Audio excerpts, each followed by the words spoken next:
¿Qué tal? En el video de hoy lo que vamos a hacer es resolver nuestro segundo ejercicio correspondiente a lo que es el área de termodinámica. En este caso vamos a resolver lo que sería un nuevo ejercicio del tema de ciclo Rankine. El ejercicio dice lo siguiente, fue obtenido del libro de termodinámica, el Kenneth Work, sexta edición. Dice, determínese A, la calidad del vapor que sale de la turbina, y B, el rendimiento térmico del ciclo Rankine ideal sin sobrecalentamiento, en el que las condiciones de entrada a la turbina son vapor saturado a 30 bar y la presión del condensador es de 0.1 bar.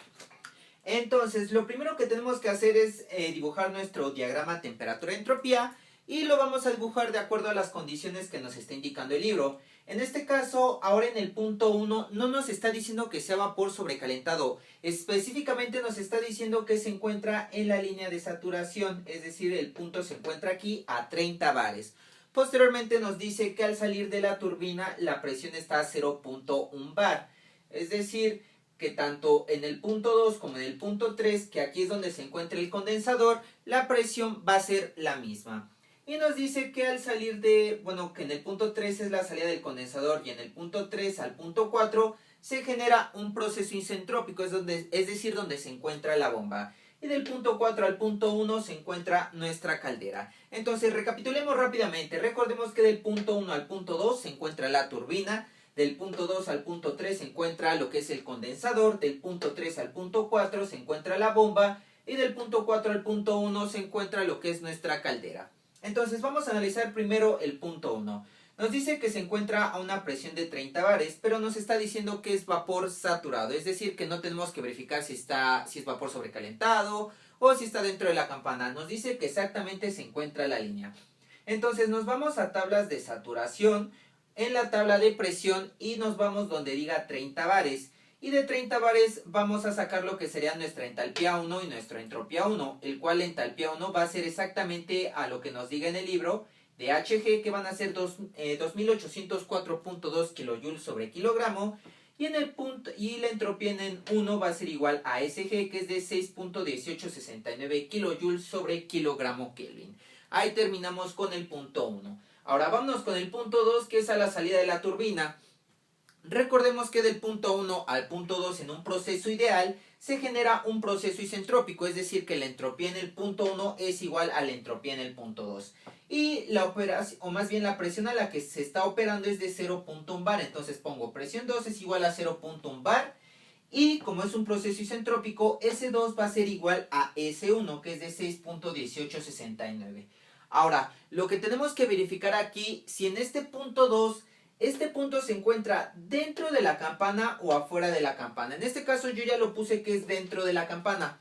Pero ¿por qué es dentro de la campana? Es necesario que siempre comparemos nuestra entropía, en este caso S2, la vamos a comparar con nuestra SG. Esta SG, esta SG, esta SF, HF, HFG y BF fueron obtenidas de la tabla de saturación, pero con esta presión, con la presión que se nos está indicando que es de 0.1 bar. Entonces nos vamos a la tabla de presión nuevamente con 0.1 bar y vamos a obtener todos estos datos. Pero para primero ver si está dentro o afuera de la campana, vamos a comparar S2 con SG. S2 con SG.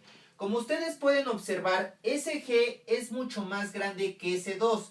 Entonces, cuando se cumpla esta condición, estaremos diciendo que nuestro punto 2 se encuentra dentro de la campana. ¿Por qué? Porque SG estaría, es decir, SG, nuestro punto 2, digamos que aquí estaría SG. Pero nuestro S2 se encuentra en 6.1869, es decir, un poquito más atrás, entonces estaría como por acá S2. Por lo tanto, estaremos diciendo que está dentro de la campana. En caso de que fuera al revés, es decir, que S2 fuera mayor que SG, ahí estaríamos diciendo que es vapor sobrecalentado, porque ahora nuestra S2 se encontraría como por aquí. Entonces, como ustedes pueden ver, pues ya se encuentra afuera de nuestra campana de saturación. Entonces, como se cumple esta condición de que SG es mayor que S2, pues es vapor sobrecalentado. Entonces, ya después de esto, pues vamos a sacar SG, SFE, HF, HFG y BF con una presión de 0.1 bar.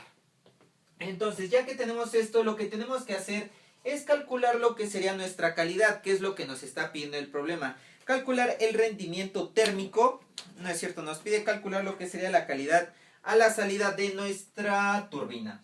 Entonces, ¿cómo calculamos la calidad? Recordemos que hay una ecuación el cual nos dice que por ejemplo, la entropía en 2 es igual a SF más X SFG, el cual S2 es mi entropía del punto 2, SF la entropía en la línea de saturación del líquido, y SFG es el punto donde se encuentra dentro de la campana, y esta X es nuestra calidad. Entonces lo que queremos saber es cuánto vale nuestra calidad. Entonces decimos que X es igual a S2 menos SF sobre SFG. Pero ¿cuánto vale SFG? Ya que no lo tenemos aquí. Tenemos HFG, pero no sabemos cuánto vale SFG. Muy fácil, SFG únicamente es la diferencia de SG menos SF. Y de hecho HFG es la diferencia de HG menos HF. Entonces voy a sustituir ya directamente los valores. S2 me da de 6.1869 menos SF, el cual es de 0.6493, y SFG me quedaría 8.1509 menos 0.6493. Esto me da una calidad de 0.7382. X es de 0.7382. Entonces este sería el primer inciso de nuestro ejercicio, ya que nos pide la calidad del vapor que sale a la turbina. Esta sería la calidad, pero necesitamos también calcular el rendimiento térmico de todo el ciclo. Entonces es necesario calcular H2. ¿Y cómo calculamos H2? Va a ser de la misma manera que hicimos aquí. Vamos a poner HF más X por HFG. En este caso HF ya lo tenemos, la calidad la acabamos de obtener y HFG lo tenemos en la parte de arriba. Entonces voy a sustituir nuevamente datos. Voy a poner aquí H2, perdón. H2 y me va a quedar HF son 191.8 más 0.7382 multiplicado por HFG, que son 2393.8, y me da una entalpía de 1958. Lo voy a poner aquí, 1958.9 kilojoules sobre kilogramo. Entonces ya obtuvimos nuestra entalpía 2. Ahora vámonos con nuestra entalpía 3, es decir, a la salida de nuestro condensador. ¿Qué pasa cuando este vapor se condensa? Pues prácticamente estamos diciendo que pasa de vapor a líquido. Entonces recordemos que del punto 2 al punto 3 se genera un proceso isobárico, es decir, a presión constante. Entonces la presión en el punto 3 va a ser de 0.1 bar.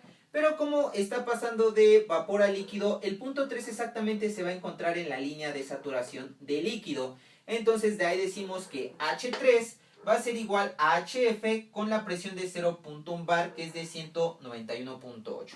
Ustedes lo pueden corroborar porque la presión 2 y la presión 3 es la misma y esta HF tiene que ser la misma. Entonces, ya que terminamos con nuestro punto 3, ahora vámonos a nuestro punto 4. Como ustedes pueden ver, del punto 3 al punto 4 se va a generar un proceso isoentrópico, pero de igual manera, como había dicho en el video anterior de ciclo Rankine, es un poquito difícil hacer estos cálculos como se hace del punto 1 al punto 2 con procesos isoentrópicos, ya que se generan a veces hasta extrapolaciones. Entonces hay otro método el cual lo podemos calcular de una manera más fácil. En el punto 4 se genera una operación, o más bien la presión en 4, se me olvidó ponerla, es de 30 bares. Sí, 30 bares. ¿Por qué? Porque del punto 4 al punto 1 se genera un proceso isobárico. Entonces tenemos una presión de 30 bares. Pero para que nosotros podamos calcular lo que es el trabajo de la bomba, se define como la diferencia de entalpías que hay de H4 menos H3. Entonces pongo trabajo de la bomba es igual a H4 menos H3. Pero ¿qué pasa aquí? Que nosotros no sabemos cuánto vale H4. De hecho es nuestra incógnita. Y tampoco sabemos cuánto vale el trabajo de la bomba. Pero se puede calcular con esta sencilla ecuación. Entonces despejamos H4, me quedará trabajo de la bomba más H3. Pero el trabajo de la bomba se puede denotar como lo que sería el volumen específico de la línea de líquidos BF por una diferencial de presiones. La diferencial de presiones que se encuentra directamente de esta bomba. Entonces la diferencia de presiones serían los 30 bares menos los 0.1 bar. Y a esto se le va a sumar H3. Entonces, ¿qué les parece si lo hacemos en este lado? El volumen específico nos los está dando en metros cúbicos sobre kilogramos, entonces sería 1.01 por 10 a la menos 3.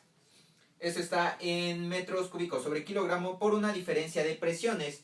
Pero las presiones se encuentran en bares. Y si nosotros lo queremos en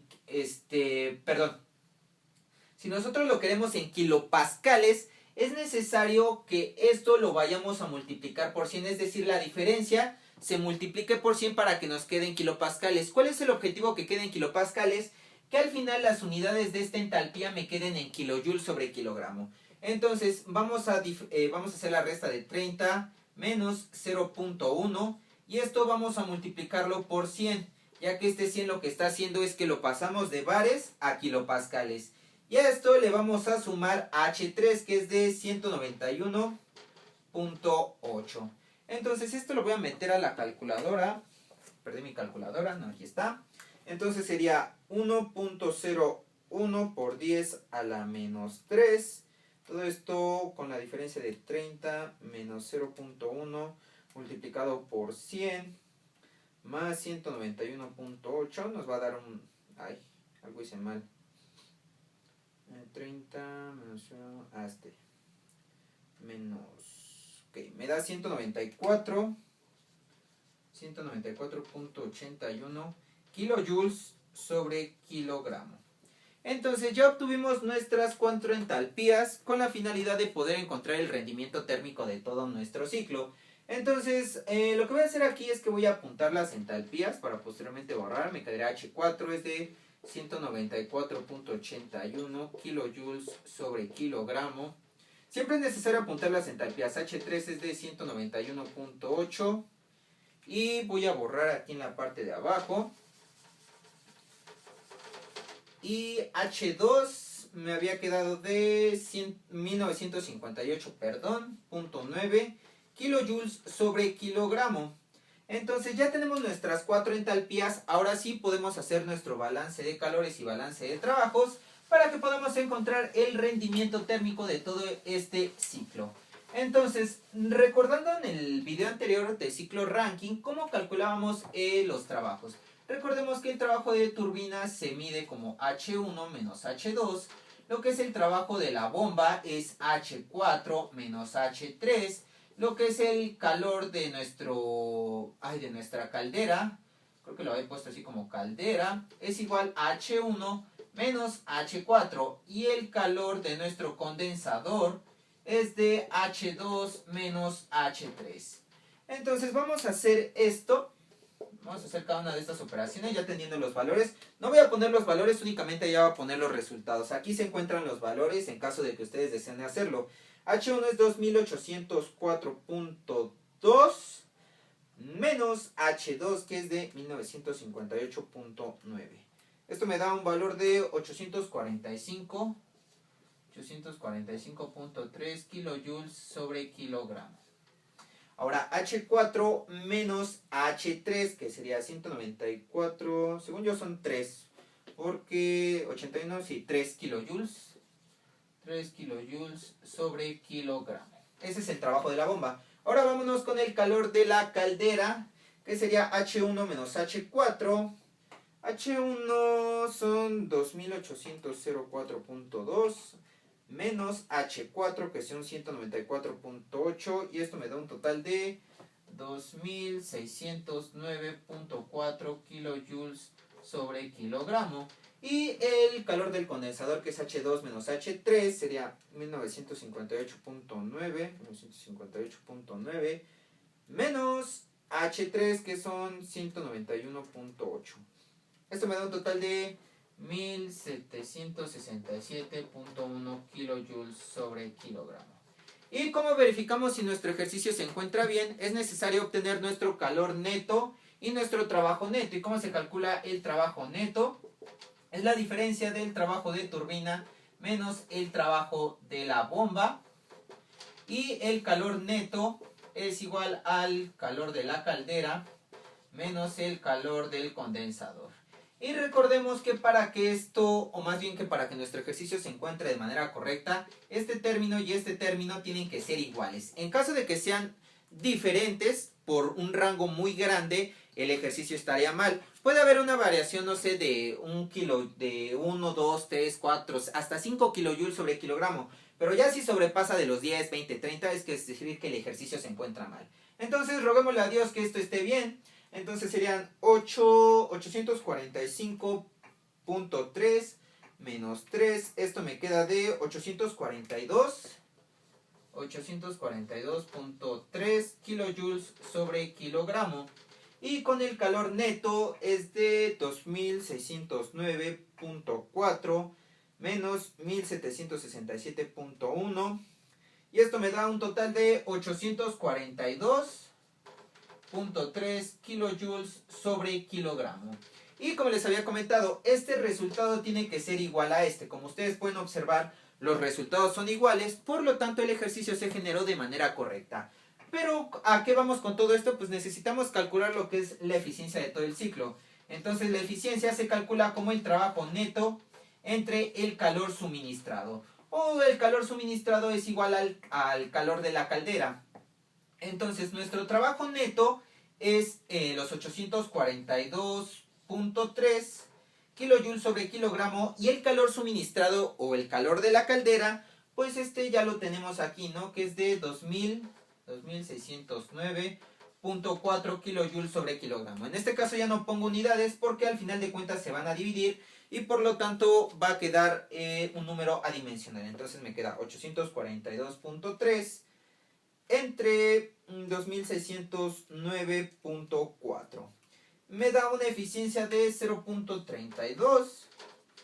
Por lo tanto, la eficiencia de todo este ciclo es de 32.27%. Aquí 0.3227, ya no me alcanzó el espacio. Pero la eficiencia de todo este ciclo, el rendimiento térmico, es de 32.27. Entonces, así es como se genera lo que es el análisis de un ciclo Rankine. En este caso quise variar un poquito con respecto al punto 1, ya que a algunas personas les dicen es vapor saturado. Entonces como que dices, bueno, ya me la cambiaron, ¿no? Porque siempre está afuera de la campana. Entonces espero que este video haya sido de ayuda. En caso de tener alguna duda o comentario, no olvides dejarlo aquí en la parte de comentarios. Si gustas que se genere algún video de las materias de termodinámica o ecuaciones diferenciales, cálculo, lo que ustedes gusten, no olvides de igual manera dejarlo en la parte de comentarios. Entonces, por mi parte ha sido todo. Mi nombre es Alfonso Rosales y nos vemos hasta la próxima. Adiós.